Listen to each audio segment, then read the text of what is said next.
Doctor BR Ambedkar Konaseema జిల్లా రాజోలు నియోజకవర్గంలో Janasena party రాష్ట్ర నాయకుడిపై కేసు నమోదు. రాజోలు నియోజకవర్గం జనసేన రాష్ట్ర జాయింట్ సెక్రటరీ పై ఫోక్ చట్టం కింద కేసు నమోదైంది. మైనర్ బాధితులు ఇంటికి వెళ్లి బెదిరించిన నెపంతో బాలిక ఇచ్చిన ఫిర్యాదు మేరకు ఫోక్ కేసు నమోదు.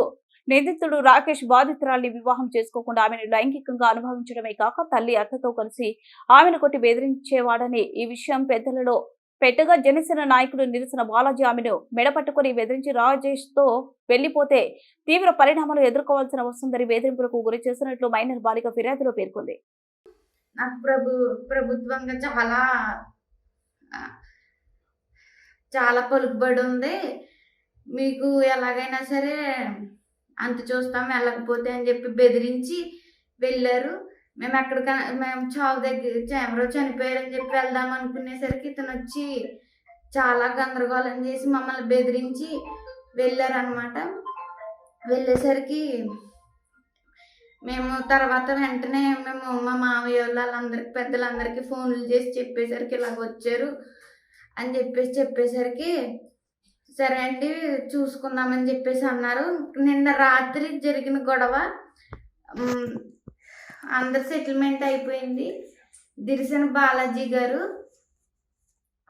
రాత్రి మేము వద్దని చెప్పేసి అంటే వాళ్ళు 30 మంది వరకు కేసు పెట్టడానికి వెళ్ళారనమాట. ఇదిగోండి రాత్రి జరిగింది, నా మీద అటాక్ జరిగింది రాత్రి.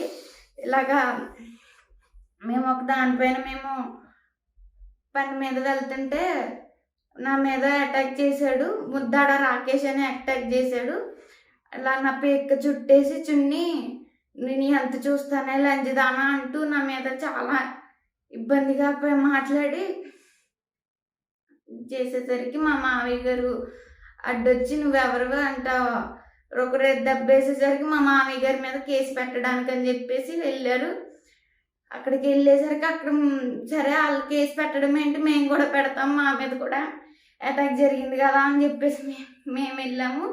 మేము వెళ్ళేసరికి వాళ్ళు 30-40 మంది దాకా తీసుకొని వచ్చారు. మాకు ఆ రోజు రాత్రి జరిగిన అటాక్ తర్వాత వాళ్ళకి ఫోన్ చేసి ఇలాగా చెప్పారనమాట. బాలాజీ గారు నా మీద ఇలాగా కొట్టారు నన్ను అని చెప్పేసి అబద్ధం చెప్తేనే వాళ్ళు వచ్చి నువ్వు వాళ్ళ ఫోన్లో అన్న మాటలు ఏంటంటే ఇలాగ నువ్వు వచ్చే నేను వాళ్ళంతా చూస్తాను, మీకు ఏమైనా నీ వెనకాల నేను ఉంటాను, నువ్వు ఏదైనా పర్లేదు అని చెప్పేసి నువ్వు వచ్చే మేము చూసుకుంటామని చెప్పి కేసు దగ్గరికి వెళ్ళారనమాట. కేసు దగ్గరికి వెళ్ళేసరికి మేము కూడా వెళ్ళాము. వెళ్ళి 30-40 మంది దాకా తీసుకొని వచ్చాడు. తీసుకొని వచ్చేసరికి మేము మాకు అక్కడ భయం వేసి మేము కూడా వెనక్కి తిరిగి వచ్చేసి 101కి 100కి ఫోన్లు చేసాము. ఇవిగోండి ప్రూఫ్స్. ఫోన్ చేస్తే ఎవ్వరూ లిఫ్ట్ చేయలేదు.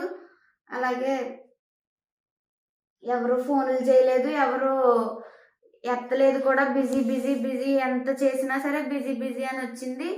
అలాగే మాకు బాలాజీ గారు ముద్దాడ రాకేష్ అనే వ్యక్తిగా కాక బాలాజీ అనే అతని మీద కూడా మాకు ప్రాణహాని ఉందని మేము అనుకుంటున్నాము. మాకైనా నాయకుడైన దిరిసెన బాలాజీ గారు రాత్రే 30-40 మందిని పోలీస్ స్టేషన్కి పంపించారు. ఇప్పుడు నైట్ మేము ఒక్కరిమే ఉంటాము. మా ఇంటికి రావడానికి గ్యారంటీ ఏంటి? దిరిసెన బాలాజీ గారి మీద నాకు మా నాన్నకి మా కుటుంబ సభ్యులందరికీ ప్రాణహాని ఉంది. మమ్మల్ని రక్షించండి.